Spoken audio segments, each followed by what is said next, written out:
La biodynamisation ou le secret de l'énergie vitale. Conférence enregistrée en public par Marcel Violet quelques années avant sa mort. Il s'agit d'un document historique où il fait le point des connaissances dont il disposait sur la biodynamisation. Mesdames, Mesdemoiselles, Messieurs, je veux d'abord faire une petite rectification. Si j'ai été un des éléments principaux de la découverte dont je vais vous entretenir, je n'en ai pas été le seul artisan. Cette découverte a pris naissance lors des travaux qu'à la section scientifique de l'armée, à laquelle j'avais l'honneur d'appartenir, nous nous livrions avant la dernière guerre et où j'avais l'honneur d'être le collègue de grands savants comme René Barthélemy, l'homme à qui nous devons le radar et la télévision, à des polytechniciens comme Christian Beau et Rabu, à des médecins presque universellement connus comme le médecin général Morel, et c'est l'association de tous ces grands esprits à la recherche de quelque chose de nouveau qui a conduit à cette découverte. Évidemment, je m'y suis attelé, j'ai travaillé, et petit à petit, nous l'avons vu sortir des limbes. Elle apparaissait tellement extraordinaire qu'un jour, le grand René Barthélemy disait à ses collègues à l'Institut: « Je me demande si nous ne nous trouvons pas en présence de la plus grande invention du siècle. » Je répète, le mot invention est mal placé. Ce n'est pas une invention, c'est une découverte. Ce n'est pas la même chose. Nous avions eu la chance, dans nos recherches, de découvrir quelque chose que d'autres avaient pressenti, qui m'ont montré la voie, et notamment Sabatier, actuellement à un âge où il aurait dû être à la retraite depuis beaucoup de temps, et qui, comme moi, est encore sur le tas. Sabatier est encore à la direction de la section technique de l'armée, malgré son grand âge, et si vous le rencontriez, vous n'auriez pas l'impression que vous êtes en présence d'un homme de 75 ans. Quelle est donc cette découverte? Eh bien voici.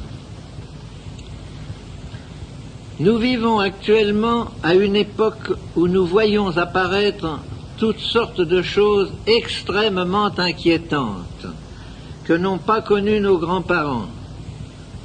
Si vous plantez des pommes de terre, elles ont des maladies, elles noircissent dedans, on vous parle de mildiou, d'autres maladies. Si vous plantez du colza, il a lui aussi des maladies que n'ont pas connues nos grands-pères. Nous avons dans le bétail également des épizooties difficilement décelables, et nous avons chez les humains des phénomènes inquiétants. La durée de la vie humaine, la durée moyenne de la vie humaine a progressé régulièrement jusqu'en 1959. Je dis la durée moyenne, car la durée maximum de la vie humaine est loin d'avoir progressé. Pour 30 millions d'habitants, au temps de Napoléon Ier, il y avait au moins 2 douzaines de Français connus ayant 115 ans. Actuellement, avec un nombre d'habitants presque le double, le doyen des Français doit tourner autour de 105 ans. Pourquoi cette diminution? Pourquoi depuis 3 ans, même la durée moyenne de la vie humaine, qui a augmenté considérablement du fait des progrès incontestables de la médecine, de l'hygiène et de la chirurgie, est-elle en train de redescendre l'éperon qu'elle avait tracé? C'est qu'apparaissent une nouvelle famille, dois-je dire de maladies, disons de phénomènes, qui sont des dégénérescences, des carences, qui ne sont pas à proprement parler des maladies, mais qui viennent diminuer le potentiel humain et faire que l'homme résiste mal. Car en effet, pour qu'il y ait maladie, il faut qu'il y ait deux choses, et ça vous le voyez tous les jours. Quand une épidémie apparaît, de grippe ou d'autre chose, à Paris, nous prenons le métro, l'autobus, c'est-à-dire que tous ceux qui mettent le pied hors de chez eux récoltent dans la journée 10 fois ce qu'il faut pour attraper la grippe ou l'épidémie qui circule. Cependant, 10, 15 ou au maximum 20% de la population tombe malade. Pourquoi? Parce que les autres avaient un terrain, une autodéfense, un tonus tel que la maladie a dû reculer. Elle a attaqué, il y a eu attaque, mais il y a eu l'autodéfense a vaincu l'attaque. Prenons un exemple où nous avons des preuves extrêmement précises. Les accidentés de la voie publique à Paris sont de toutes conditions, de tous âges. Quand on fait l'autopsie, on trouve actuellement que moins de 4% sont indemnes au point de vue pulmonaire. C'est-à-dire que 96% présentent des lésions de tuberculose actives ou cicatrisées, mais montrent qu'ils ont été touchés. Sur ces 96%, vous en avez au moins 60 qui vous jureraient de la plus parfaite bonne foi qu'ils n'ont jamais eu la moindre attaque de tuberculose. Et cependant, ils l'ont eu, mais ne l'ont pas soupçonné. Ils n'ont pas eu les signes cliniques, ils n'ont pas été malades, et ils ne se doutent pas qu'ils étaient touchés. Or, nous nous trouvons en présence donc de guérisons spontanées. Tous ces gens-là ont eu des attaques de tuberculose pulmonaire, et c'est bien une guérison spontanée qui les en a guéris.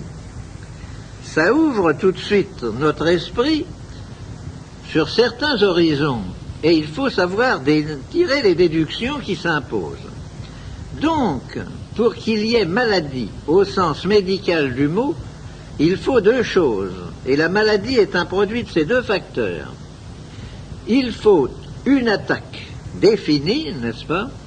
Et il faut un terrain qui permette à cette attaque définie de s'installer. S'il n'y a pas le terrain apte à laisser l'attaque se développer, elle est condamnée à l'échec. Il y a donc des individus qui ne peuvent pas tomber malades.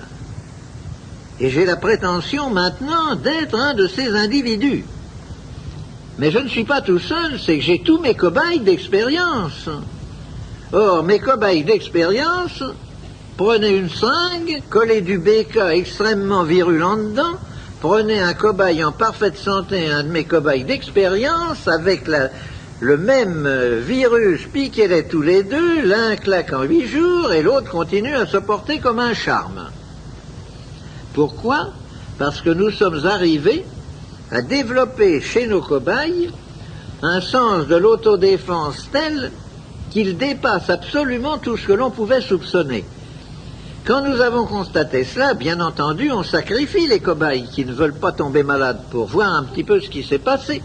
Et on constate des choses absolument invraisemblables que l'on n'aurait jamais soupçonnées. L'animal piqué avec du BK virulent sent très bien qu'il va succomber, qu'il ne peut pas lutter contre ça. Eh bien, il lutte, mais d'une façon tellement imprévue, je vous répète qu'on ne pouvait pas le supposer. Il construit autour du point d'inoculation un espèce de petit kyste membraneux absolument semblable au kyste sébacé, à l'enveloppe des kystes sébacés. Et ne pouvant pas lutter contre le microbe, il le met en prison, il l'enferme. Et alors, nous constatons, par des expériences successives bien entendu, on ne sacrifie pas 10 fois de suite le même cobaye, qu'il faut à peu près 3 mois pour que le virus finisse par perdre sa virulence, et qu'il faut à peu près 5 ou 6 mois pour qu'il y ait résorption totale du kyste qui s'était formé. Voilà un cas précis d'autodéfense, absolument invraisemblable et imprévisible, qui montre à quel point l'autodéfense des individus, jusqu'à quel point ça peut aller. Si nous transposons cela dans le domaine humain, nous voyons des choses curieuses. Tant que je n'ai travaillé que dans le domaine humain, on m'a dit, parce que, bien entendu, chaque fois que l'on avait une guérison spectaculaire, on me disait, oui, c'est très joli, mais il faudrait un grand nombre de cas, parce que, malgré tout, même dans ce domaine, on assiste parfois à des guérisons spontanées. Et c'est absolument vrai ce qu'on m'objectait. J'ai moi-même, au cours de ma très longue carrière maintenant, puisque j'ai bouclé mes 76 ans, n'est-ce pas, j'ai assisté à beaucoup d'expériences, à beaucoup de choses. Je retiens 3 cas de guérison spontanée de cancer. Le premier cas date de 1926. J'appartenais déjà à cette époque-là au comité directeur du Centre de recherche médicale et scientifique et je venais de réaliser pour l'armée le transfuseur électrique qui a été diffusé sous le nom du docteur qui l'a lancé, le transfuseur Bécard. Bécard me téléphone un soir, ou plutôt un matin puisqu'il était plus de minuit, en me demandant d'aller vivement à Marmottan pour l'assister dans le raccommodage d'une accidentée de la voie publique. J'arrive à Marmottan, je me trouve en présence d'une vieille femme de plus de 60 ans, un autobus était passé dessus et elle était ouverte en deux. La roue était passée entre les jambes, était ressortie là, elle était ouverte en deux dans le coma absolument exsangue. À l'époque, il n'y avait pas de banque du sang et on avait fait venir 6 donneurs. Et Bécard me dit, je crois que je vous ai dérangé pour rien, car regardez. Et nous nous trouvons en présence d'un volumineux cancer de l'utérus, et les médecins présents disent, elle en avait pour 2 mois. Eh bien, il n'y a qu'à la laisser, elle est dans le coma, c'est pas la peine de travailler dessus. Les donneurs qui étaient là commençaient à grogner en disant tout de même, on nous a dérangé pour rien, pas d'indemnité. Enfin, finalement, les médecins se décident et on raccommode cette brave femme. Je mets en route le transfuseur et je fais passer l'un après l'autre les 6 donneurs. Remarquez en passant, car c'est très important, que nous ne connaissions pas les sangs des différentes classes et qu'on lui a fourré le sang de 6 personnes et qu'il y avait les plus grandes chances pour qu'il y en ait là-dedans qui ne soient pas du tout du même signe qu'elle. Toujours est-il que je suis rentré chez moi et que 2 mois et demi ou 3 mois après, je reçois un autre coup de téléphone de Bécard me disant « J'ai quelque chose de très intéressant à vous montrer, venez donc déjeuner avec moi ». J'y vais. En traversant son salon d'attente, je ne fais pas la moindre attention à une vieille dame qui était assise sur un canapé et j'entre dans le bureau de Bécard qui me dit « Vous avez vu la dame qui est là ?» Je lui dis « Non, je n'ai pas fait attention ».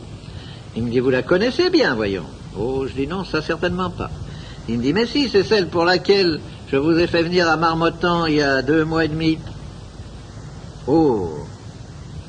Je lui dis « Mais dites donc, docteur, vanité et fragilité des diagnostics médicaux, qu'est-ce que vous m'avez dit à Marmottan ?»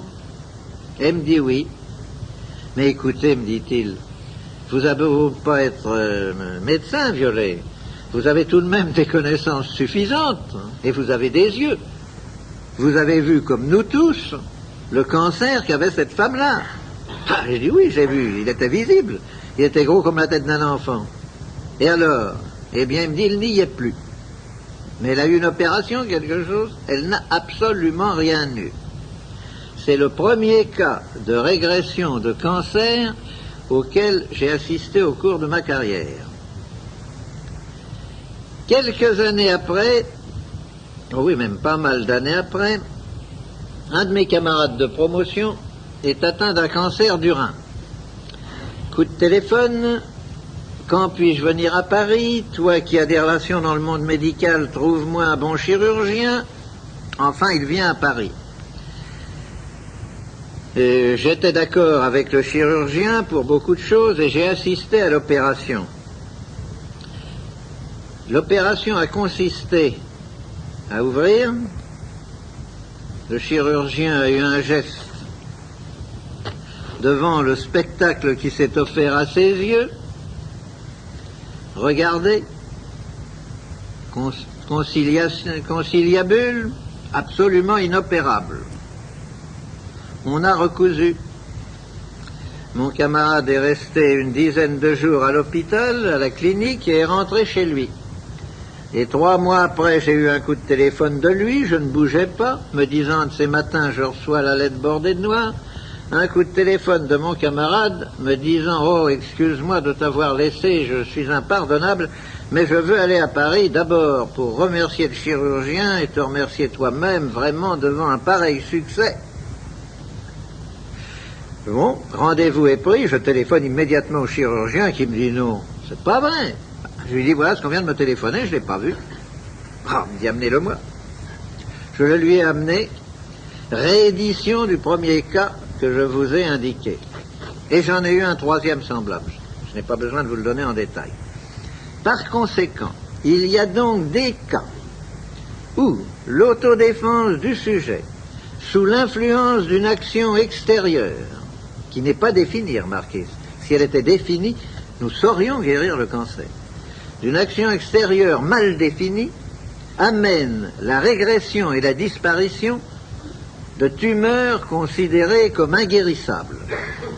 Si vous admettez que l'autodéfense dans ces cas mal définis peut arriver à ces guérisons spontanées de choses inexplicables, il faut bien admettre tout de même que pour des maladies moins graves ou plus courantes, la chose est également possible.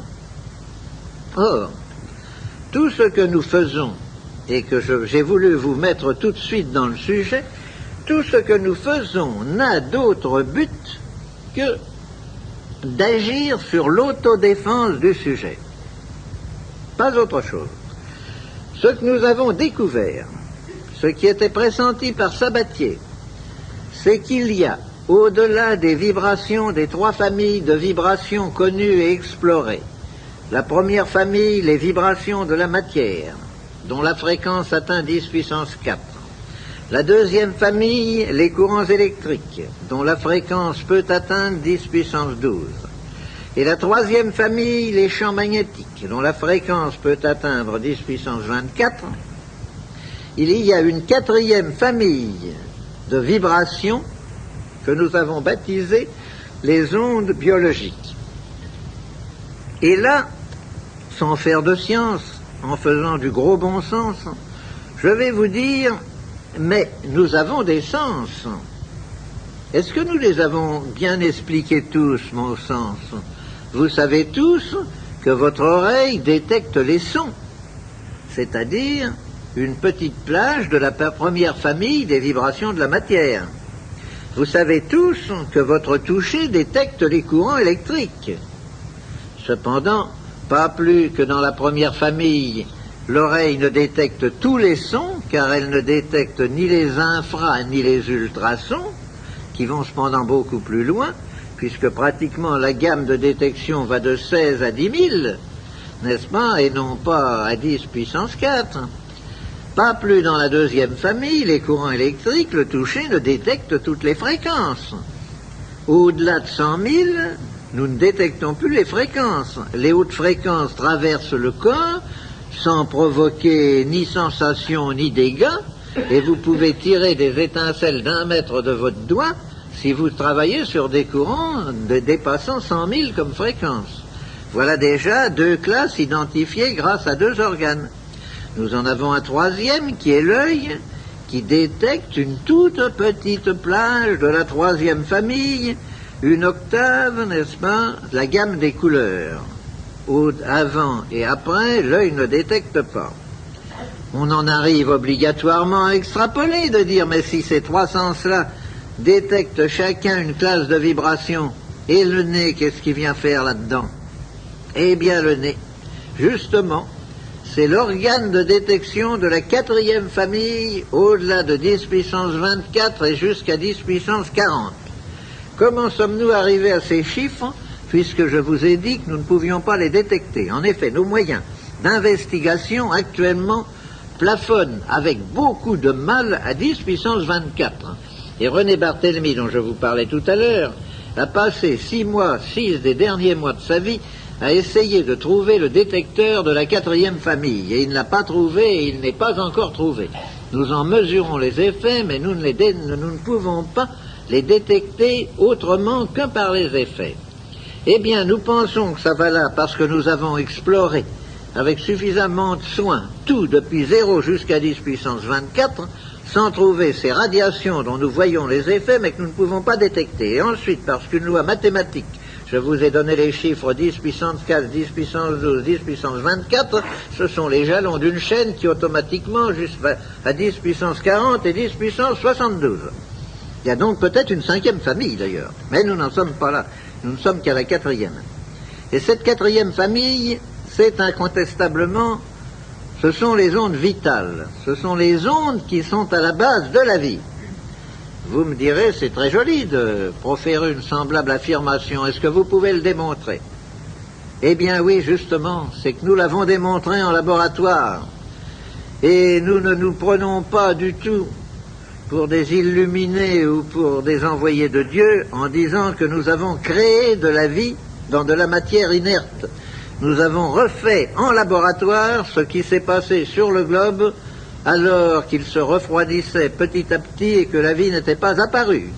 Nous avons mis en ampoule de l'eau de mer, filtrée avec le plus grand soin, stérilisée avec le plus grand soin par tous les moyens connus, et ces ampoules traitées, au bout d'un temps d'ailleurs très long, puisqu'il n'est jamais inférieur à 72 heures, nous avons vu apparaître dans ces ampoules des filaments, des points noirs, des nuages, et tout ceci analysé, cultivé, s'est révélé être les filaments des chaînes de levure, les points noirs des spores de champignons et les nuages gélatineux de la matière vivante. Par conséquent, nous disons, la preuve est faite. Nous savons maintenant qu'il existe des ondes qui sont à la base même de la vie. Comment peut-on les utiliser? Je raconte, je me suis décidé, j'ai mis très longtemps à me décider, parce qu'évidemment, quand on dit des choses aussi étranges que celles que je viens de vous dire, on passe ou pour un fou ou pour un charlatan. J'ai la chance en France d'être suffisamment connu, d'appartenir à suffisamment d'organismes officiels, à des commissions interministérielles, à des commissions techniques, etc., pour que, lorsque je mets ma signature en bas d'un rapport, on ne dise pas que c'est l'œuvre d'un fou ou d'un charlatan. Et puis, je suis vieux, il peut m'arriver un accident, malgré que je ne me sois jamais senti aussi jeune et en aussi bonne santé, il peut m'arriver un accident, je n'ai pas voulu courir le risque que tous ces travaux disparaissent. Le danger, s'il existe, est qu'un autre, plus heureux que moi, trouve un jour l'homologue, soit de l'électroscope à feuille d'or, soit du tube à limaille de Branly, c'est-à-dire le moyen de détection directe et immédiate de ces ondes, et s'approprie la découverte. Eh bien, mon Dieu, je vous dirais que je ne le redoute pas. Actuellement, où nous en sommes, si cette chose arrive à s'imposer, c'est un tel bouleversement dans l'humanité, car jusqu'à présent, nous n'avons pas découvert avec ça le moyen de tuer les hommes, figurez-vous. Nous n'avons trouvé que le moyen de les guérir. Et c'est tellement exceptionnel à notre époque, où chaque découverte se double immédiatement d'un moyen de destruction, c'est tellement anormal que j'ai pensé que le risque valait d'être couru. Nous en sommes donc là. Mais, si vous voulez bien réfléchir, vous trouvez dans la nature toutes sortes de points d'appui et on m'en apporte tous les jours. Par exemple, si vous avez été dans une ferme un jour où l'eau tombe à seau, vous remarquez que les canards, qui avaient cependant leur bac plein d'eau et tout et qui ne l'utilisaient pas, se précipitent sous les filets d'eau qui dégoulinent des gouttières pour boire cette eau comme si c'était une friandise. Vous vous apercevez que si vous avez eu une pluie d'orage, vos salades qui végétaient la veille se mettent à pousser à grande vitesse et même à monter. Tous les maraîchers le savent bien, et dès qu'il y a une pluie d'orage, on coupe tout de suite les salades. Et les mêmes maraîchers mettent de grands bassins dans le centre de leur exploitation, peu profonds, et laissent l'eau de la ville, à laquelle ils n'auraient qu'à brancher un tuyau pour faire fonctionner leur lance d'arrosage, ce qui ne leur coûterait rien.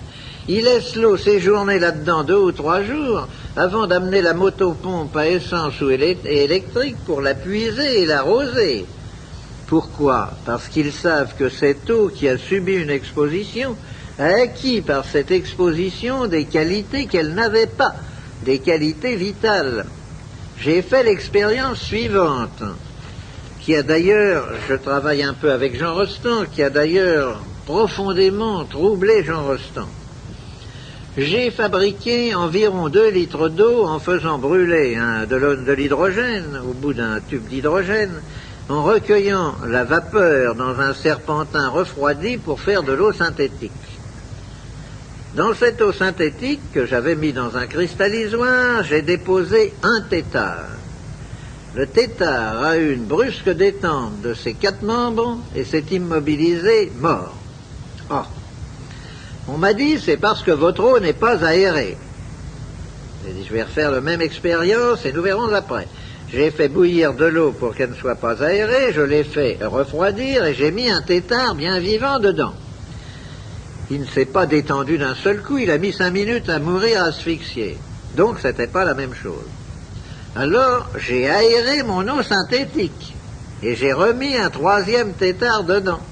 Il est mort exactement instantanément comme le premier. Alors j'ai mis mon eau synthétique dans un ballon de verre, je l'ai scellé à la flamme et je l'ai posé sur mon balcon, où il est resté un peu plus d'1 mois, c'était d'ailleurs l'été. Au bout d'1 mois, j'ai cassé la pointe, j'ai reversé l'eau dans un cristallisoire et j'ai mis un tétard dedans, puis 2, puis 3, et tout ça, ça a frétillé, ça a prospéré admirablement. Donc, mon eau synthétique, qui tuait tout, qui était une eau de mort, après une exposition dans un ballon scellé, simplement aux radiations lumineuses et autres, vous allez voir pourquoi tout à l'heure je dis et autres, est devenue une eau vitale, entretenant parfaitement la vie. J'ai commencé toute une série d'expérimentations sur les différentes couleurs du spectre. Et au cours d'une expérience que l'on aurait dit ratée, interrompue par un coup de téléphone intempestif, au cours de laquelle j'avais recouvert mes préparations d'une peau de cobaye tendue sur un cadre, j'ai constaté des choses invraisemblables. Quand je dirigeais un rayon lumineux sur une petite collection de microbes qui me servait d'expérience dans des petites chambres humides pour voir les effets, et vous savez qu'il y a des microbes qui aiment l'oxygène, d'autres qui ne l'aiment pas, qui fuient, n'est-ce pas? Pour voir les effets du rayon lumineux sur les microbes, eh bien par exemple, disons qu'un rayon qui semblait les attirer vers un brin d'algue du fait des phénomènes de photosynthèse que le rayon lumineux provoquait sur le brin d'algue, quand j'ai arrêté le rayon lumineux, il fuyait. J'en ai tiré la conclusion qui s'impose. Il y avait donc associé au rayon lumineux un rayon pénétrant, puisqu'il traversait la peau de cobaye tendue, dont l'action était brutale, marquée de sens contraire à l'action initiale, c'est-à-dire dont la somme algébrique avait changé de sens. On a refait l'expérience et il a bien fallu constater qu'en effet ça se passait comme ça. Alors je suis allé à l'Académie des sciences, où j'ai de nombreux amis, et j'ai dit je voudrais que vous me donniez toute la documentation concernant la lumière polarisée. Or on m'a apporté un impressionnant paquet de volumes. Et je me suis mis à chercher si quelqu'un avait eu un jour l'idée, tout le monde avait eu l'idée bien entendu, de travailler sur le rayon initial et sur le rayon réfléchi. Oh ça, il y avait une documentation fantastique. Personne n'avait jamais eu l'idée de rechercher si derrière le rayon lumineux initial, en prolongement de celui-ci et ayant traversé le miroir ou le corps opaque, il n'y avait pas quelque chose qui continuait. Eh bien, il y a quelque chose qui continue. Et ce quelque chose qui continue fait partie justement des radiations dont nous venons de parler. Et c'est probablement, nous en tirons dans ce moment en culture, j'ai une très grande ferme expérimentale, n'est-ce pas? nous commençons à expliquer beaucoup des légendes dont certaines ont un fond très sérieux de vérité sur l'action de la Lune sur les végétaux. Car la Lune n'est autre chose qu'un miroir, sa lumière est polarisée, et ce n'est pas du tout ce qu'elle reçoit du Soleil qu'elle vous renvoie, c'est tout autre chose. Ceci dit en passant. Toute cette série d'expériences nous a conduit, au début, n'est-ce pas, chaque fois que je parlais de mes essais sur les humains, on me disait, mais quelle est la part d'autosuggestion là-dedans? Je ne veux pas nier qu'il peut parfaitement y avoir une part d'autosuggestion. Je le nierai d'autant moins maintenant qu'il est certain que le traitement dont je vous parlerai tout à l'heure agit autant sur le psychisme de l'individu que sur son corps matériel. C'est indiscutable. Mais j'ai cherché à définir ça en travaillant sur des animaux, puis en travaillant sur des plantes. Alors là, j'ai dit tout de même, on ne me dira pas que je suggestionne mes pommes de terre ou mes betteraves. Les premiers essais ont été faits à la Société nationale d'hygiène alimentaire, que beaucoup d'entre vous connaissent, c'est Randouin, le laboratoire Randouin, rue de l'Estrapade à Paris, qui a mené systématiquement les essais sur des cobayes. Or, ce qui est extrêmement curieux, c'est que les essais faits sur des cobayes et sur des rats blancs ont donné exactement, en pourcentage, les mêmes résultats que les essais que je viens de faire sur des moutons et sur des veaux, mais alors en grande quantité, pas sur quelques animaux. Alors des essais statistiques qu'on ne peut absolument pas discuter. Et également sur les plantes. Alors je crois maintenant que je vous ai un petit peu dégrossi le problème. Vous savez, quand on m'a dit « Voulez-vous venir faire une conférence ?» j'ai répondu « Moi, je ne suis pas conférencier. Je peux, si vous voulez, vous faire une causerie. Je n'aime rien tant que les discussions avec mes collègues, les colloques, comme nous les appelons maintenant, n'est-ce pas, qui font rebondir les idées, les questions, et dont nous tirons toujours un très grand profit. Et voyez, je n'ai pas de notes. Il m'est absolument impossible de lire une conférence ou de suivre des notes. Depuis les années où je travaille mon sujet, j'en suis évidemment très rempli, je n'ai qu'à puiser là et là un exemple, une anecdote, ça m'est beaucoup plus facile que de lire quelque chose. Il faut donc que nous rentrions maintenant, que je vous dise tout de même de quoi nous parlons. Je vous ai parlé de radiation. Et alors, ces radiations, qu'est-ce que c'est? Comment les avez-vous? Eh bien, nous les avons de la façon suivante. Ces radiations, elles font partie de ce que l'on appelle, et là, ne me demandez pas une explication, car le plus grand savant de notre époque ne pourrait pas vous la donner, de ce que l'on appelle le rayonnement cosmique. Or, le rayonnement cosmique, nous ne savons pas ce que c'est. Nous savons en extraire quelques particules, quelques petites choses. C'est comme si un clochard au bord de la Seine, ayant pêché des bouchons à Bercy, prétendait, parce qu'il a pêché des bouchons dans la Seine à Bercy, savoir ce que c'est que la Seine, pour pouvoir vous dire ce qu'elle débite, quel est son cours ou quelque chose. Nous n'en savons rien du tout. Et nous découvrons tous les jours des choses nouvelles que nous n'expliquons pas. Par exemple, tenez, toujours une incidente en passant, au Palais de la Découverte à Paris, où ils ont des appareils scientifiques extrêmement précis, j'emporte un jour 1 litre d'eau traitée. Il y avait là plusieurs grands professeurs, je leur dis, voulez-vous essayer de regarder ce qu'il y a là-dedans? Ils ont commencé par me dire, nous trouvons un champ magnétique négatif très distinct tout autour de la bouteille. Ah.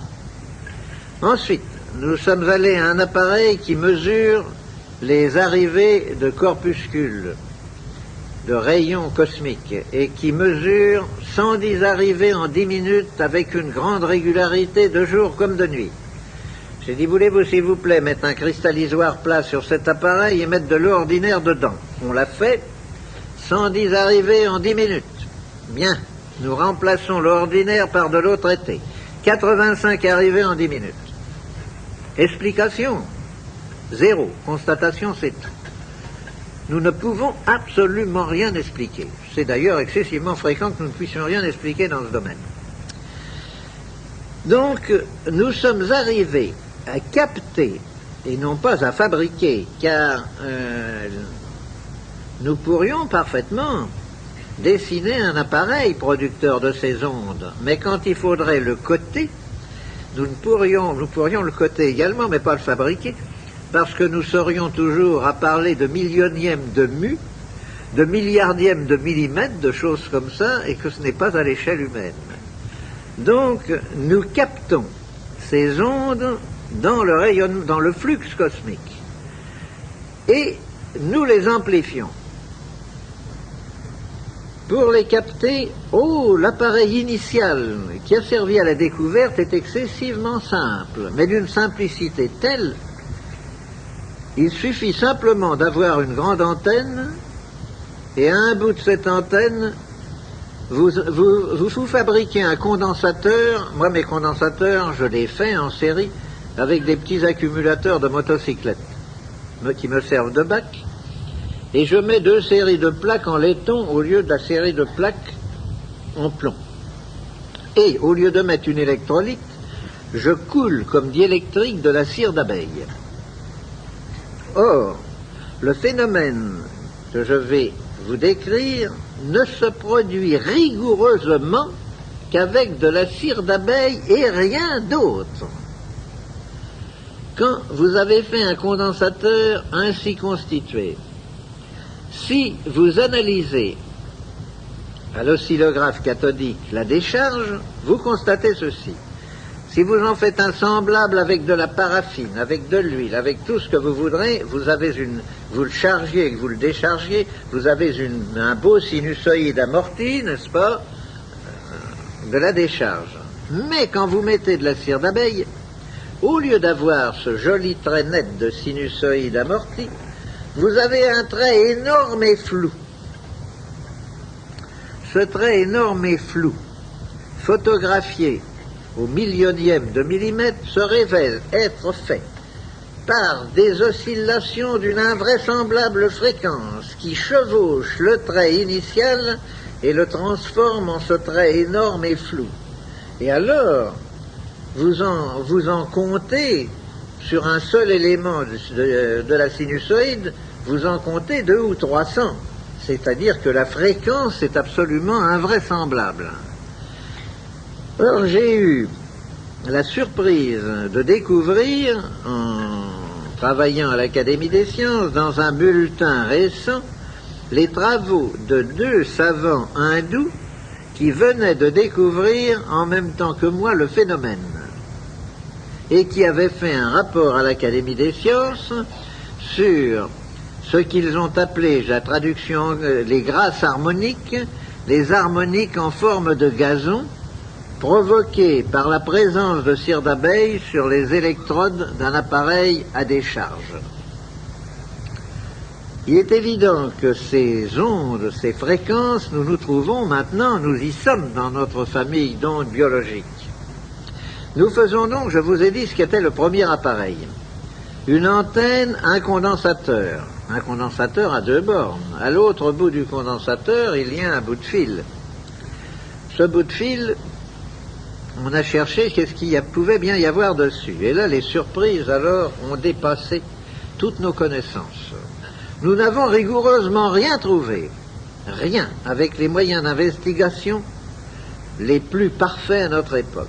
Mais nous avons découvert que si vous trempiez ce fil dans l'eau, ce fil métallique, il se mettait à fondre dans l'eau. Mais d'une façon telle que des pesées successives arrivent à déterminer avec précision la courbe de fusion, et quand il cesse de fondre, c'est que l'eau est en son maximum de charge. Puis nous avons découvert autre chose. Un beau jour, nous avons découvert que un crayon d'électricien chercheur de pôle s'allumait sur le fil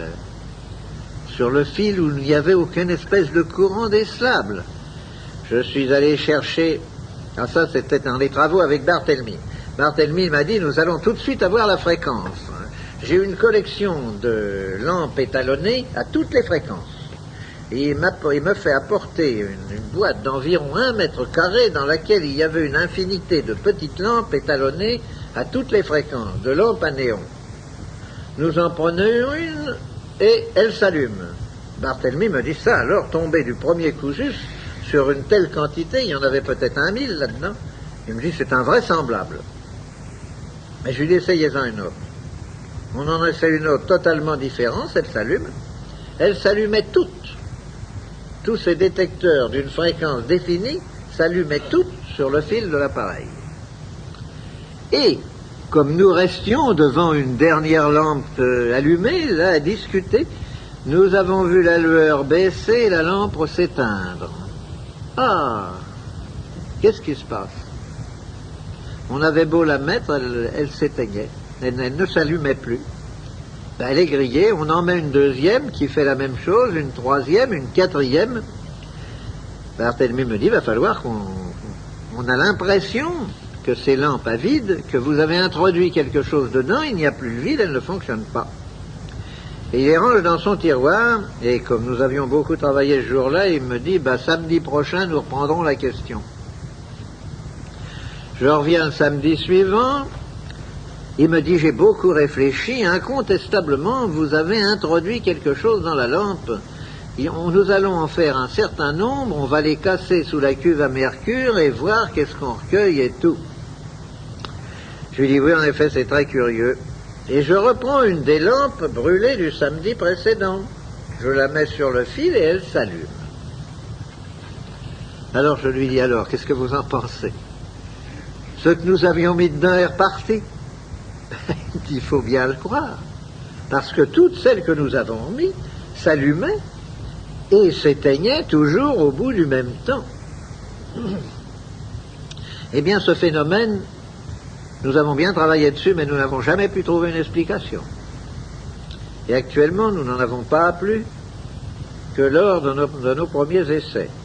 Nous utilisons toujours ces lampes pour contrôler, mais j'ai actuellement dans le laboratoire, nous utilisons des Mazda 55 volts du commerce, n'est-ce pas? Eh bien, je fais des choses qui amusent les gens parce que ça les frappe beaucoup. Je dis à un monsieur, prenez donc cette poignée. Il la prend, il ne sent rigoureusement rien. Tirez la langue, il tire la langue, je prends la langue, je la pose sur sa langue et la lampe s'allume. N'est-ce pas? Et je peux faire ça sur n'importe quelle partie du corps. Vous pouvez intercaler un millivoltmètre, un milliampère-mètre périodique ou apériodique, vous pouvez faire tout ce que vous voulez, vous ne trouvez rien. Il est évident qu'une lampe de 55 volts, elle ne s'allume pas intensément, elle s'allume comme elle s'allumerait sur sa 25 ou 30 volts. Mais si on vous mettait un courant de 30 volts sur la langue, vous le sentiriez. Vous sentez très bien une pile d'1,5 volt sur la langue. Or là, rien, zéro, on ne sent rien. Ce n'est pas de l'électricité. Et alors j'en suis à me demander maintenant, je pose tout le temps des questions à mes collègues, et ils me disent chaque fois qu'on vous voit, vous nous posez des questions qui nous empêchent de dormir pendant 15 jours. Je leur dis, mais vos lampes à néon actuellement, vous croyez que c'est l'électricité qui les fait brûler? Est-ce que vous en êtes sûr? Mes lampes à néon, moi, ce n'est pas l'électricité. Que l'électricité soit une onde porteuse, peut-être, mais croyez-vous qu'elle soit l'action même? Là-dessus, nous avons fait toutes sortes d'essais extrêmement complexes, et nous sommes arrivés à avoir les mêmes résultats que l'électricité, alors qu'il n'y avait plus du tout d'électricité, comme d'allumer des moteurs d'automobile, par exemple. En isolant la bougie de la masse gazeuse du cylindre par une plaquette de mica épais. Eh bien, ça allume tout de même, alors qu'il n'y a aucun contact. Des choses comme ça, n'est-ce pas? Nous sommes dans un domaine où tout est nouveau. Alors, je reprendrai par exemple une phrase de Sabatier disant « Mais lorsqu'on entre dans un domaine nouveau comme ça, tout manque. On ne sait pas. On n'a pas les appareils de mesure. On n'a même pas un lexique pour décrire les phénomènes. Nous ne savons pas ce que nous faisons. » Il faut se dire que le chercheur qui se trouve en présence de phénomènes entièrement nouveaux comme ça n'a pour les détecter que les appareils qui ont été faits pour détecter d'autres phénomènes. J'ai utilisé tous les appareils qui ont été faits pour détecter les 3 familles connues d'ondes vibratoires, mais tous restent résolument muets devant des phénomènes semblables de la 4e famille, comme la lampe qui s'allume. on penserait qu'on va avoir une réaction d'une boussole, d'un électroscope, de quelque chose. On n'a aucune réaction. C'est autre chose qui se produit. Ceci conclut la première phase de cette conférence. Pour avoir la suite, veuillez retourner maintenant votre cassette.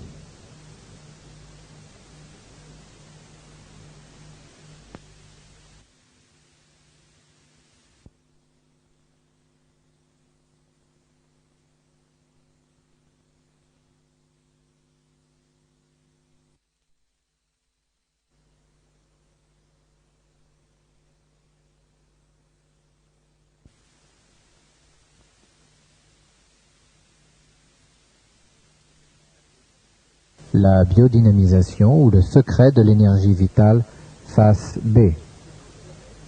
Dans ce domaine, tout n'est pas rose, n'est-ce pas, quand on travaille dans un domaine aussi étrange.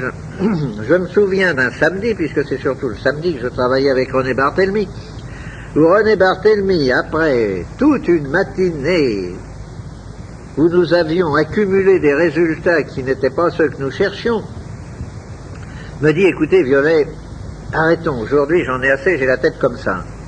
Il me dit, c'est comme si je voulais mesurer de l'électricité avec nos compteurs à gaz. Et cette parole simple et brutale dépeignait bien à l'époque où nous ne savions pas ce que nous faisions. Ben, c'était cependant absolument l'expression de la vérité. Nous voulions mesurer quelque chose d'une famille qui n'appartenait pas aux familles des instruments dont nous disposions. Et c'est pourquoi cela restait muet. Je vais vous dire maintenant, alors je vous ai dit ce qu'était l'appareil. Donc, nous utilisons maintenant le secteur comme antenne, un filtre, en l'espèce un condensateur dont le diélectrique est de la cire d'abeille. Entre parenthèses, la cire d'abeille est quelque chose de bien curieux. Et j'ai eu l'occasion à la section scientifique de l'armée de faire de curieuses expériences. Je ne dirais pas d'envoûtement, car nous ne cherchions à envoûter personne, mais d'accumulation dans la cire d'abeille d'ondes nocives. C'est un curieux accumulateur. Et selon les réglages, c'est un filtre qui laisse passer soit les ondes bénéfiques, soit les ondes nocives, ou qui accumule ces dernières. Et un morceau de cire d'abeille traité de cette façon, si vous le mettiez dans votre poche, je vous verrai revenir une heure après comme un très haut militaire dont je vous tairai le nom, qui était un esprit fort et qui se moquait de nos diableries, et comme nous attirions son attention sur le danger que présentaient ces diableries, il a voulu montrer qu'il était brave, il a dit, bien moi je le mets dans ma poche, ouais. Puis nous en reparlons la semaine prochaine. Il n'a pas attendu la semaine prochaine, une heure après il apparaissait verdâtre et visiblement en mauvais état, il a remis le morceau, il a dit, vous ne m'y reprendrez plus avec vos diableries. Et celui-là, ce n'était pas l'autosuggestion, parce qu'il était absolument convaincu qu'il allait... Ça n'allait rien lui faire du tout, n'est-ce pas? Non, donc l'appareil, j'en reviens tout de même à la même chose, il y a toujours nous utilisons le secteur comme antenne, comme dans la plupart des appareils de TSF modernes. Nous avons le filtre en question, et alors cet appareil excessivement simple est d'un rendement désastreux. Pour traiter le contenu d'un verre d'eau, vous mettrez 3 semaines. Vous y arriverez, mais vous mettrez 3 semaines. Il fallait trouver un accélérateur. Nous avons cherché beaucoup de choses. Et nous en avons trouvé un, le premier que j'ai trouvé, c'est un appareil, c'est un brouilleur de TSF que nous avions pris aux Allemands à la fin de la guerre. Cet émetteur, qui émet sur une très grande longueur d'onde avec énormément d'harmoniques, branché aux 2 pôles du filtre, augmente, multiplie immédiatement d'une façon invraisemblable le rendement de l'appareil. Si vous voulez, je me sers souvent de cette expression. Je dis, si vous voulez tamiser de la farine, si vous avez un tamis posé là et si vous versez votre farine dessus, il va en passer un petit peu, puis ça s'arrêtera tout de suite. Si vous voulez tamiser la farine, il faut secouer le tamis, n'est-ce pas? Eh bien, nous secouons le tamis, le filtre électrique, en envoyant dedans une infinité de longueurs d'onde, et nous supposons, car nous supposons toujours, que quand une harmonique ou une longueur, probablement une harmonique, car les longueurs sont trop basses, quand une harmonique arrive en résonance avec la fréquence que nous recherchons, il se produit un véritable coup de bélier électrique semblable à un coup de bélier hydraulique, et quelque chose passe d'une façon importante dans le tamis. Nos premiers appareils ont été faits comme ça, et nous avons longtemps fait de l'eau avec ce procédé. Et alors, c'est là que nous avons pu voir, dans un laboratoire de l'école polytechnique qu'on avait bien voulu mettre à ma disposition, nous avons fait les pesées systématiques de fusion des électrodes dans de l'eau tridistillée sous l'action de ces appareils. Et quand nous avons eu des pesées, quand nous avons pu dire, eh bien, nous avons mis dans ce litre d'eau tant de milligrammes d'or, immédiatement, le préparateur me dit, nous allons vérifier. Il prend un réactif qu'il met dans la bouteille, et au lieu de voir apparaître la coloration rouge que nous attendions, rien.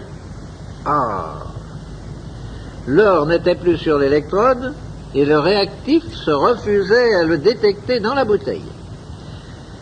Barthélemy, appelé à la rescousse, me dit évidemment, vous avez transformé de la matière en énergie, vous ne pouvez pas la retrouver, le réactif agit sur la matière à l'état matière, vous ne pouvez pas la retrouver.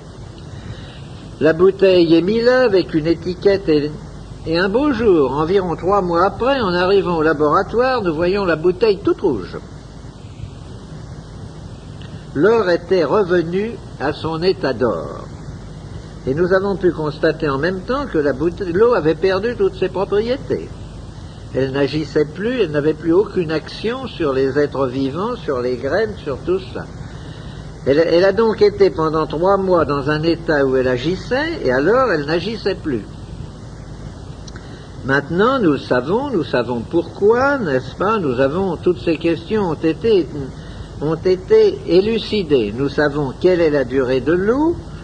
Nous savons pourquoi on ne retrouve pas les métaux, parce que nous avons défini d'une façon précise qu'entre l'énergie qui est à une extrémité de la chaîne et la matière stable qui est à l'autre extrémité, il y a des plans énergétiques différents qui vont en dégradant l'énergie, et à un moment donné, il y a une frontière bien nette où la molécule de matière passe de l'état de molécule à l'état naissant, c'est-à-dire de molécule vivante, à l'état de molécule à l'état né, c'est-à-dire de molécule morte.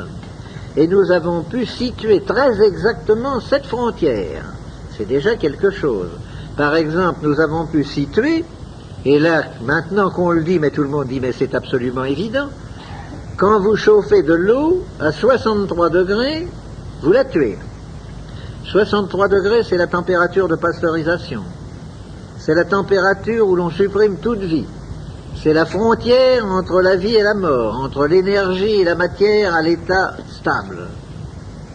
Évidemment, maintenant, quand on y pense, c'est tout naturel, mais enfin, il fallait le découvrir, n'est-ce pas? Alors, je vais vous citer maintenant les grandes expériences qui ont amené, alors, à ce que j'appelle, avec mon esprit scientifique et cartésien extrêmement poussé, non pas la période de certitude, mais la période de conviction. La période de certitude, nous l'aurons quand nous aurons découvert l'appareil de mesure. Mais tout de même, quand vous encerclez un problème, quand vous faites une hypothèse de travail, que vous l'encerclez d'une multitude d'expériences et que toutes confirment l'hypothèse, et qu'aucune ne vient l'infirmer, on peut dire que même en l'absence d'expérience décisive et définitive, on est dans la période de conviction sérieuse. Or, la période de conviction, elle a commencé il y a 15 ans. Pendant la dernière guerre, la direction de l'armement m'avait mis à la direction de l'usine Simca pendant la période française de la guerre. Pendant la période d'occupation, j'ai pris la direction de l'usine Técalémite d'Orly. Et là, j'ai eu en juillet 42 un infarctus du myocarde assez grave puisque je suis resté 6 heures dans le coma. Il faut vous dire qu'en 14, j'étais pilote de chasse, que je me suis fait descendre également en juillet, c'est un mois qui ne me réussit pas, que j'ai été trépané, qu'en novembre, alors que j'étais encore en bien mauvais état, j'ai attrapé la grippe espagnole, que bien entendu j'ai failli en claquer et que j'en suis sorti extrêmement touché. Disons que le bilan médical n'était pas très brillant. Le centre de recherche médicale et scientifique auquel j'appartenais, où j'avais comme collègue le professeur Porte, le président de l'ordre des médecins en France, me regardait d'un œil très inquiet. Bien entendu, j'ai dû arrêter tout travail et je suis devenu un très vieux monsieur. Si vous voyez mes photographies de l'époque, j'ai à peu près 20 ans de moins qu'aujourd'hui, de plus qu'aujourd'hui. Et en 45, ça allait tellement mal que Porte a dit à ma femme, si Monsieur Violet a des précautions à prendre, Madame Violet, il faut les lui faire prendre vite. Qu'est-ce que vous appelez vite, docteur? 2 mois, peut-être 3. Or, à l'époque, j'avais déjà constaté que cette eau avait une action indiscutablement tonique sur les organismes vivants, mais quand j'ai parlé à des médecins de faire des essais, ils ont levé les bras au ciel, en me disant « Ouh, pensez-vous que nous allons utiliser ça? Vous nous dites vous-même que vous êtes à des fréquences au-delà des rayons X. Or, vous savez ce qu'ont donné les séquelles des rayons X, n'est-ce pas? Il faut faire toutes sortes d'essais avant parce qu'on ne sait pas et tout. Mais moi qui voyais très bien où j'en étais, j'ai dit les séquelles, ça peut intéresser d'autres, les résultats, retardement, ça peut intéresser d'autres. Moi actuellement ça ne m'intéresse pas, tant pis. Je risque le paquet. Et je me suis mis à boire de cette eau d'une façon d'ailleurs absolument déraisonnable. Le résultat est absolument stupéfiant. 4 à 5 mois après, je ne présentais plus la moindre trace de l'infarctus du myocarde. Je n'avais même pas dans les diagrammes ce qu'on appelle la cicatrice de l'infarctus. Et quand je suis rentré à Paris et que je suis allé voir Porte, qui avait pris la précaution avant de me laisser tenter l'expérience de me prendre des radios, toutes sortes de contrôles et tout, et qu'on a superposé mes radios à celles prises 5 mois avant, on a eu la stupéfaction de constater que certaines choses considérées comme impossibles actuellement médicalement s'étaient produites. Par exemple, que l'aorte déroulée et spiralée que j'avais 5 mois auparavant s'était presque complètement reconstituée. Et actuellement, j'ai une aorte normale. Et si je montre à un docteur mes radios de 45, il me dira c'est pas vous. Et cependant, il y a certains détails d'accidents osseux de ma carrière, de ma longue carrière sportive, qui montrent que c'est cependant bien le même individu, qu'il n'y a aucune contestation possible. Alors nous avons commencé à essayer. C'est là que l'on a craint, on m'a dit oui, mais vous êtes un vieux bonhomme, quels sont les... Est-ce qu'il ne va pas y avoir des mutations génétiques et tout cela? C'est là que nous avons commencé à élever des cobayes, les enfants, et puis les enfants des enfants des enfants, et nous sommes arrivés à la 7e génération. Quand nous avons eu la certitude qu'il n'y avait pas de mutation génétique, j'ai dit, vous allez me débarrasser le labo de tous ces cobayes. Nous avons offert aux laboratoires qui les achètent des cobayes en leur disant, contrairement à ce qu'on vous offre habituellement, ce n'est pas du cobaye juste d'arriver à l'âge adulte, il y en a, mais il y en a qui se portent admirablement, que nous avons élevés pour faire des recherches sur les modifications génétiques, ça ne fait rien, ça va très bien. 15 jours à 3 semaines après, tous les cobayes rentraient, on ne peut pas faire d'expérience avec, on ne peut pas les rendre malades. C'est là que nous avons découvert l'histoire que je vous ai racontée tout à l'heure, de la piqûre qui ne rend pas le cobaye malade, et que nous avons découvert toute l'histoire. Et puis les essais ont continué. On a fait des essais chez Randouin, sur des rats, sur des cobayes. Tous les résultats ont été publiés. Et puis un jour, un docteur m'a dit, moi je risque le paquet. Cet homme-là, je vais vous dire son nom parce qu'il l'humanité lui doit quelque chose d'énorme. Sans lui, ça ne se serait pas développé comme ça. C'est le docteur Ghislain, le député maire de Roubaix, médecin-chef de l'hôpital de la Fraternité à Roubaix, qui est le plus grand hôpital de France. Il m'a dit, envoyez-moi vos appareils, il n'y a qu'un moyen de savoir si vraiment vous ne vous trompez pas. Nous allons mettre tout l'hôpital pendant 6 mois au régime de votre eau. Tout l'hôpital, le médecin-chef en tête, les infirmiers, le personnel hospitalier, les malades, les femmes en couche, les opérés, tout le monde y est passé. Et pendant 6 mois, on a donné à tous, 3 fois par jour, un petit verre à liqueur d'eau traitée. Le résultat était le suivant. Un rapport à l'Académie de médecine. Première constatation. Dans la plupart des cas, la durée de la maladie est réduite d'un tiers. Il n'y a pas de séquelles ni de rechute. Deuxième constatation. Il n'y a pas eu de contre-indication d'aucune sorte. Troisième constatation. Le personnel non malade, le psychisme du personnel non malade a évolué de façon curieuse et les réclamations dont nous étions continuellement assaillis ont disparu à la fin du 2e mois. À la suite de ce rapport, bien entendu, l'Académie de médecine a publié dans ses bulletins à 2 reprises des rapports extrêmement élogieux sur les résultats que donnait le traitement par cette eau. Et dans mon pays, la sécurité sociale a cru qu'elle allait faire quelque chose. Monsieur Legras, qui est le président de la Caisse nationale de la sécurité sociale, a dit, grâce à ça, nous allons dépeupler un peu les hôpitaux, nous allons faire de la place. Seulement, il y a les gens de métier, et il y a les parlementaires, et il y a les lois.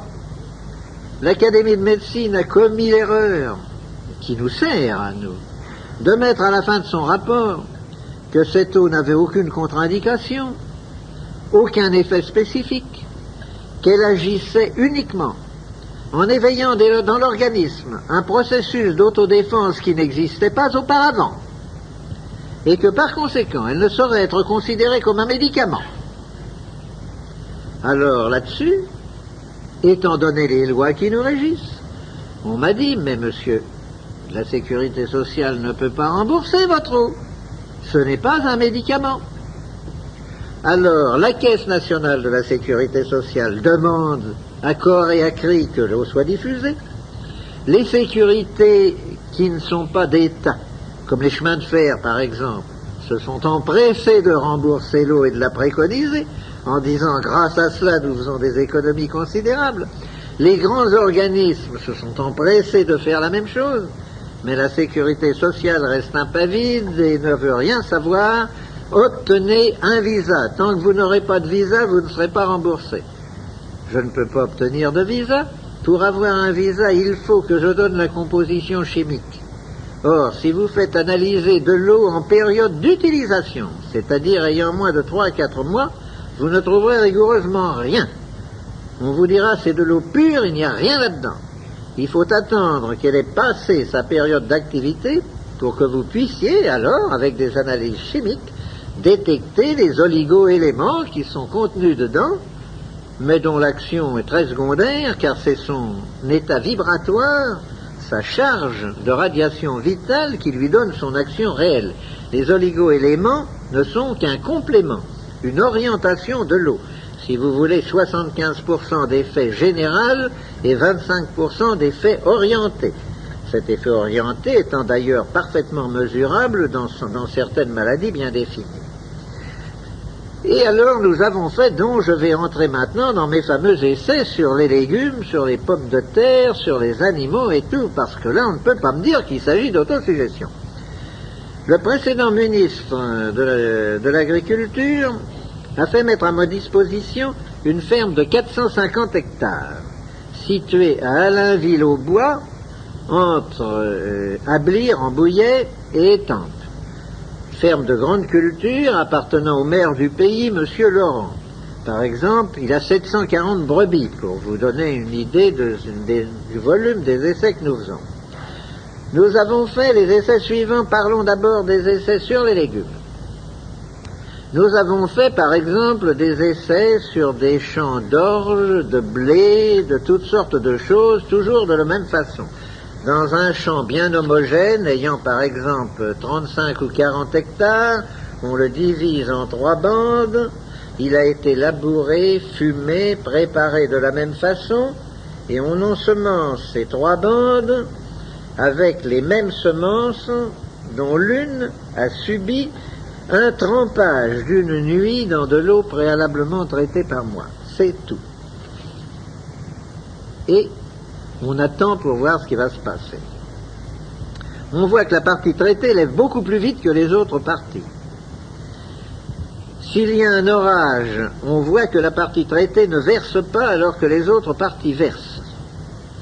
Et puis, à la récolte, on voit que l'on obtient tant dans celle-ci, tant dans celle-là, que la densité, ceci, enfin, on fait des mesures. Je vais vous donner quelques chiffres. Mais ça, ce n'est pas le plus intéressant, je vous le dis tout de suite. C'est intéressant, mais ce n'est pas le plus intéressant, je le garde pour la fin. Même essai sur des betteraves. Nous en faisons 90 hectares. 3 morceaux de 30 hectares. Les mêmes ouvriers, toutes choses rigoureusement semblables. L'année a été excellente pour la betterave. Et les terres sont de tout premier ordre. D'ailleurs, les chiffres que je vais vous donner vont vous l'indiquer. Dans le premier morceau, dans les 30 hectares premiers, nous avons fait 80 témoins, dans lesquels je ne suis pas intervenu. Nous avons fait 99 tonnes à l'hectare. C'est vous dire que nous n'avons pas amélioré des rendements médiocres. Quand il s'agit de jouer sur un chiffre pareil au départ, je vous avoue que quand on a eu fini la récolte de la première tranche, j'ai été plus qu'inquiet en disant c'est pas possible, nous ne ferons jamais mieux. La deuxième tranche, même graine, ayant passé la nuit dans l'autre été. Et nous avons tout de même fait 113 tonnes à l'hectare, 14 tonnes de plus. Et dans la troisième branche, alors là, incroyable, où nous avions, en plus du trempage initial de la graine, fait une pulvérisation à raison de 10 mètres cubes à l'hectare, donc une toute petite pulvérisation, nous avons récolté 126 tonnes à l'hectare. Mais alors que dans le premier morceau, nos betteraves faisaient très régulièrement 2 kilos, à quelques grammes près. Dans le deuxième, elles faisaient très régulièrement 2,2 kg. Nous avons ramassé dans le troisième des betteraves de toutes dimensions, dont un grand nombre atteignait 8 kilos. C'est-à-dire un gigantisme démesuré.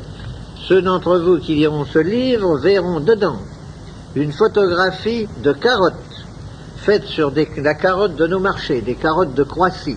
Nous avons fait la même expérience. La carotte de Croissy est généralement récoltée quand elle pèse 40-50 grammes au maximum. Si vous en oubliez une en terre, vous arriverez à une carotte qui atteindra peut-être 180 grammes, mais ça sera un morceau de bois, vous ne pourrez pas la manger, elle sera fendue, ligneuse et tout. Et nous avons récolté des carottes d'1,2 kg parfaitement tendres, dans le même délai de 8 semaines que nos carottes témoins. La photographie est sur une des pages. Vous voyez que c'est déjà pas mal, mais ça n'est pas le plus beau. Le plus beau, je l'ai gardé pour la fin, parce que vraiment, il est beau par ses résultats, mais surtout par ses conclusions. La Terre est en train de subir une période de dégénérescence qui n'est probablement pas momentanée. Elle a vieilli, elle reçoit en quantité réduite les ondes vitales. Une zone isolante s'est constituée dans l'ionosphère. La source, que nous ignorons, ce qui m'a d'ailleurs valu un très long débat avec le précédent pape, pour rechercher les origines de ce rayonnement vital, la source a l'air de baisser d'intensité, et nous en souffrons tous. Les carences dont je vous parlais au début de cette causerie, sur les légumes, sur toutes sortes de choses, montrent que nous souffrons tous, tout ce qui vit, hommes, animaux, plantes, souffrent actuellement des carences. Or, brusquement, nous avons fait des expériences qui ont intéressé au plus haut degré le Comité national de la santé publique en France, et notamment son vice-président, le Dr Teil. Vous savez que quand on plante des pommes de terre, si vous en gardez de votre récolte pour les planter, vous aurez une deuxième récolte plus mauvaise que la première. Et si l'on insiste, c'est une catastrophe. Or, voilà l'essai que nous avons fait. Nous l'avons fait à ma ferme et nous l'avons fait au Centre national de recherche de la pomme de terre à l'Institut de Saint-Germain-Chambourcy. Je vous cite différentes choses un peu en désordre parce que je ne sais pas trop comment les organiser. Vous savez d'abord que pour qu'une pomme de terre germe, il faut que le sujet qui a donné naissance à cette pomme de terre est au moins 3 mois pleins en terre. À moins de 90 jours, une pomme de terre que vous remettez en terre ne germe pas, elle pourrit. Les pommes de terre traitées par nous, ou provenant de pommes de terre traitées par nous, germent à 55% à 75 jours. C'est déjà quelque chose d'énorme. Nous avons donc planté ensemble des pommes du plan neuf de Hollande et à côté du plan neuf traité par nous. La récolte a été très sensiblement meilleure dans le plan traité par nous. Nous nous y attendions, c'était très bien.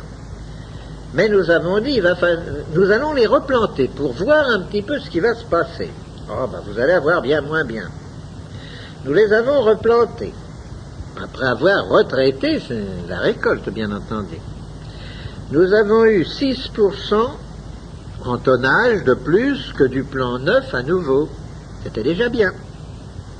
C'était surtout bien parce que le plan neuf, il en faut 36 000 francs dans un hectare, tandis que le morceau de récolte que vous représentez ne représente que 6 000 francs.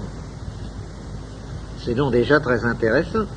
Mais quand nous avons envoyé ces pommes de terre à analyser, il s'agissait de pommes de terre industrielles, Panthère et Voran.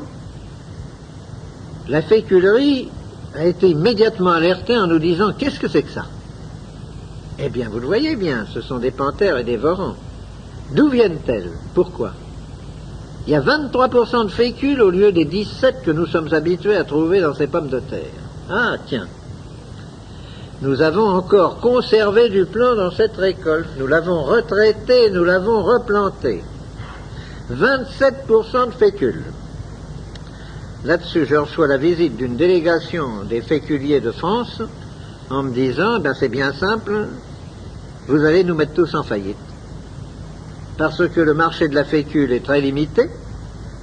Si nous nous mettons à traiter des pommes de terre à 27% de fécule, d'abord les gens ne vont plus nous acheter de semences, c'est nous qui sommes les fournisseurs de la semence d'abord, les acheteurs des pommes de terre, nous les traitons, mais au lieu de 4 mois de saison de pommes de terre, n'est-ce pas? Mais en 2 mois et demi, nous allons faire la quantité de fécule. Et puis nous n'allons pas acheter la quantité que nous achetons, puisqu'avec vos 27% de fécule, il en faut presque moitié moins.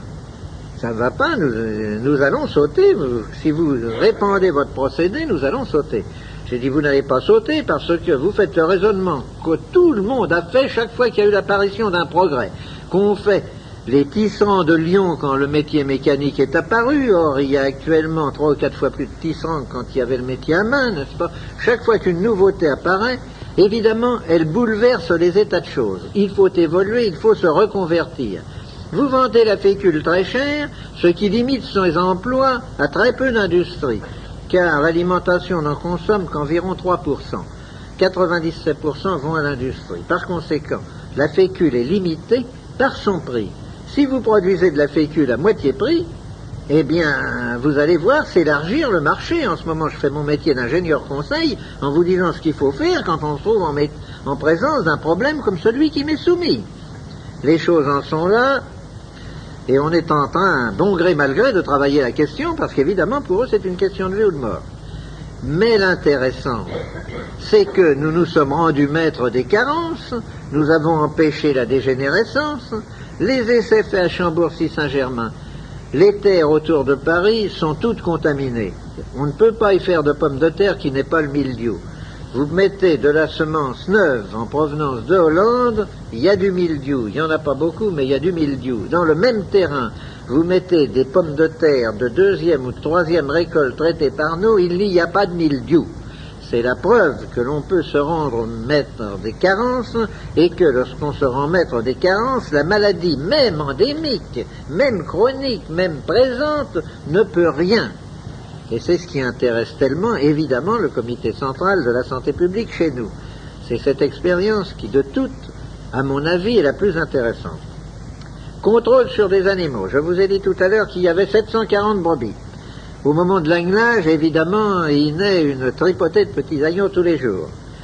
Nous avons pris ces agneaux, s'il y en avait de trop faibles ou d'anormalement forts, on les écartait, et nous avons fait 2 lots d'agneaux de 50 agneaux absolument semblables. mais à quelques grammes près. Nous les avons mis dans 2 bergeries à côté l'une de l'autre et nous leur avons donné une nourriture pesée. Tous les deux buvaient l'eau du puits de la ferme, mais les premiers telle qu'elle sort du puits, les deuxièmes après qu'on les fait passer dans l'appareil de traitement. Au bout de 100 jours, le premier lot d'agneau était à 35 kg poids marchand et donnait 17 kg 200 de viande nette par agneau. Il a fallu 120 jours au deuxième lot, c'est-à-dire 20 jours de nourriture de plus, de frais de bergerie, de berger, de toutes sortes de choses, pour atteindre le même poids marchand de 35 kg, et une fois dépouillé, au lieu de peser 17 kg 200 de viande nette de toute première qualité, il pesait 16 kg 080 de viande nette d'une qualité moindre. Gain pour l'exploitant par agneau, 1 kg 120 de viande nette et l'économie de 20 jours de nourriture et de bergerie, c'est-à-dire une économie considérable. Alors, ces essais statistiques faits sur des quantités d'animaux viennent confirmer le rapport de Randouin sur les rats, rapport dans lequel elle disait, pour gagner 1 gramme de poids, si je donne à mes rats de l'eau, il faut 56 grammes de nourriture, et si je ne leur en donne pas, il faut 79 grammes. Nous retrouvons sur des animaux supérieurs les mêmes pourcentages, les mêmes chiffres que nous trouvions chez Randouin. Et alors, sur les gens, dites-vous, alors ça va nous faire devenir obèses? Eh bien, pas du tout. C'est que sur les gens, ça n'a pas du tout cette action-là. Ça ne modifie pas en apparence votre appétit, mais ça accélère le moment où vous êtes rassasié.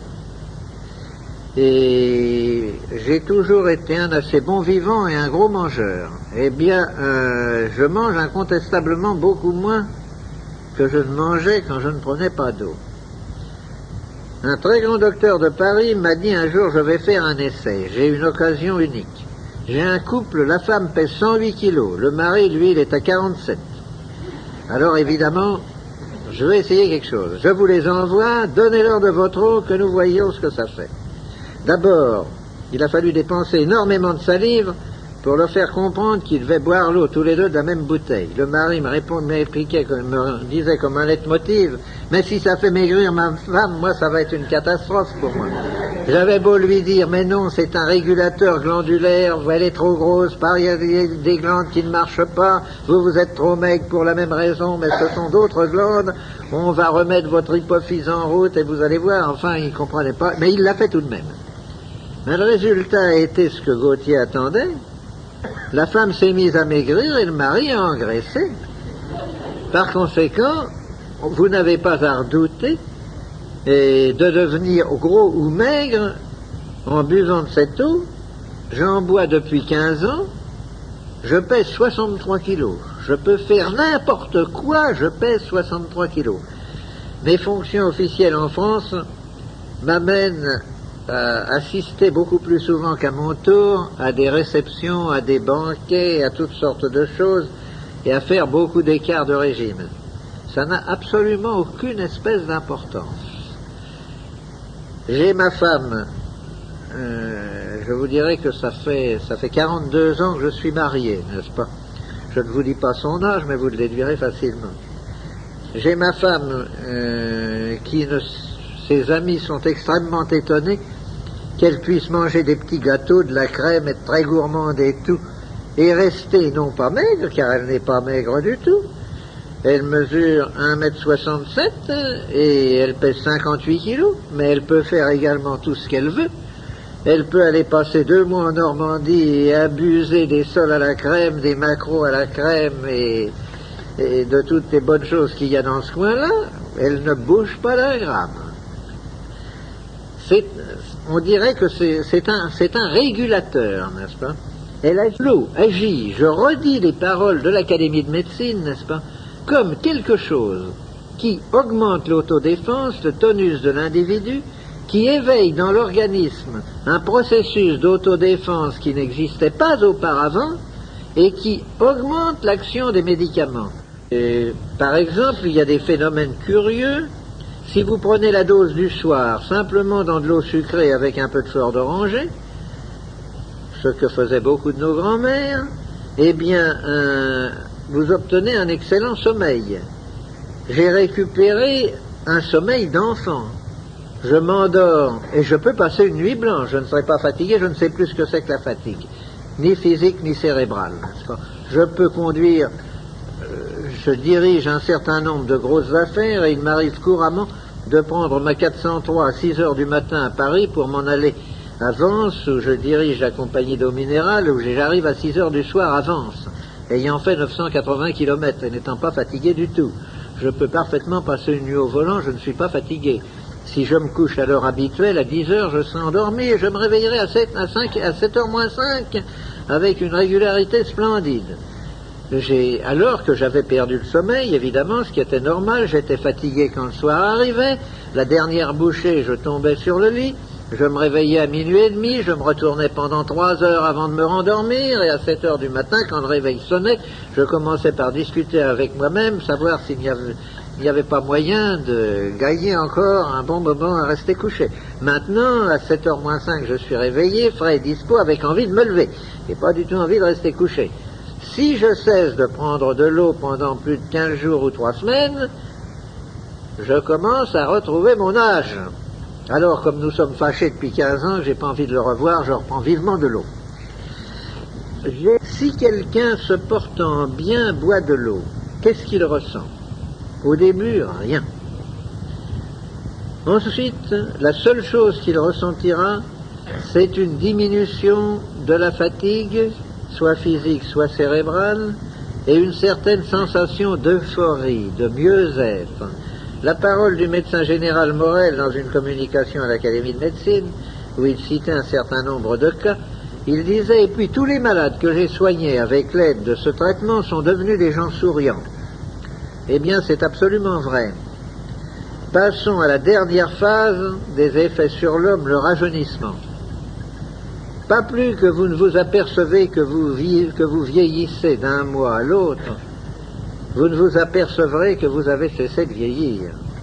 Il n'y a que si vous prenez l'eau d'une façon régulière, et n'étant pas un médicament, étant un aliment énergétique qui combat les carences qui sont de tous les jours, de toutes les heures, il faut prendre de l'eau d'une façon régulière.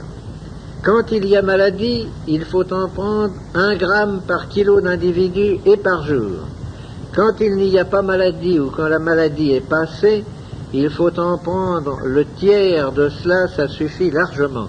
Actuellement, j'en prends 1 petit verre à liqueur le matin depuis déjà plusieurs années et c'est tout. Et j'ai vraiment l'impression qu'il m'est impossible de tomber malade. Maintenant, il peut y avoir n'importe quoi, je suis sûr que je ne tomberai pas malade. Et au point de vue vieillissement, ben mon Dieu, nous ne l'avons aperçu qu'à la longue, l'histoire du vieillissement. Nous ne l'avons aperçu qu'à la longue quand je me suis aperçu, après plusieurs années, que je récupérais des fonctions disparues, que je pouvais faire un certain nombre de choses que je ne pouvais plus faire, que la longueur des trajets que je pouvais faire en voiture s'allongeait avant que la fatigue se fasse sentir. Ça n'est qu'à la longue, et alors où ça s'est bien senti, c'est lorsque beaucoup d'anciens élèves de Polytechnique se sont donné le mot et se sont mis à prendre systématiquement et régulièrement de l'eau. Et que dans un déjeuner ou dans un dîner de promotion, on reconnaissait immédiatement ceux qui prenaient de l'eau violet et ceux qui n'en prenaient pas. Vous avez eu récemment la visite d'un très grand professeur de l'Académie de Montpellier, n'est-ce pas, de la faculté de Montpellier. Eh bien, si Pêche était à côté de moi et que vous nous demandiez nos âges respectifs, je crois que vous vous feriez un écart d'au moins 20 ans et vous vous tromperiez dans le mauvais sens, n'est-ce pas? Et ça, c'est fréquent, ça apparaît. Maintenant, moi je suis des arts et métiers de Lille. Eh bien, nous avons aux arts et métiers notre président Ramas, qui n'est pas un président Soliveau, il a 93 ans, et il préside nos déjeuners, nos dîners, nos réunions, n'est-ce pas? Et si vous lui demandez le secret de sa longévité, il vous répondra, vous voyez, violet. Et nous en avons un certain nombre comme ça, beaux que vous connaissez. Et donc, pour terminer, Ne croyez pas que c'est un médicament, que c'est une panacée universelle. Ce n'est pas un médicament du tout. Mais on me dit, vous nous dites que ça guérit tout. Eh bien, disons que ça aide à la guérison de tout, si vous voulez. Ça guérit tout parce que ça ne guérit rien.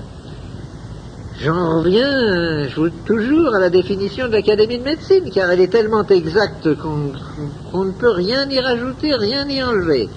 J'y ajoute ce que je vous ai dit en commençant. Pour qu'il y ait maladie, il faut 2 facteurs. Une attaque et un terrain. L'attaque, ça n'est pas mon affaire, c'est l'affaire du médecin. Le terrain, c'est mon affaire. Si vous arrivez à mettre le terrain dans une situation telle qu'il devrait être normalement, les attaques ne peuvent plus se produire, ou si elles se produisent, elles régressent.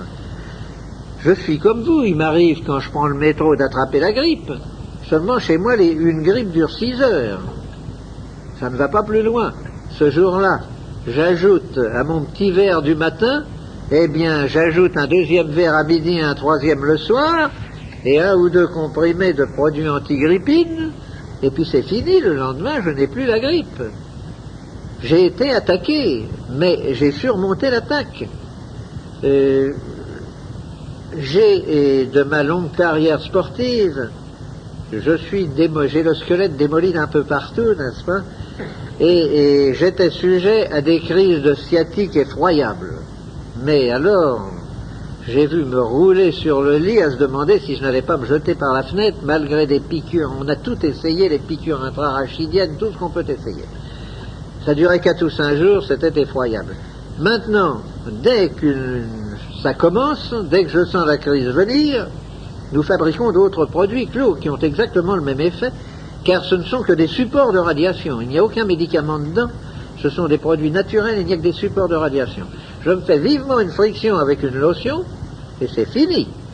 Jamais la crise de sciatique ne s'est développée, et un quart d'heure après, elle est disparue. Un essai que vous pouvez faire très facilement, c'est sur la migraine. Vous n'avez qu'à vous frotter le front avec de la lotion ou avec de la crème, je vous garantis de la façon la plus absolue que vous n'aurez plus la migraine un quart d'heure après, n'est-ce pas? Ça, l'essai est excessivement facile à faire.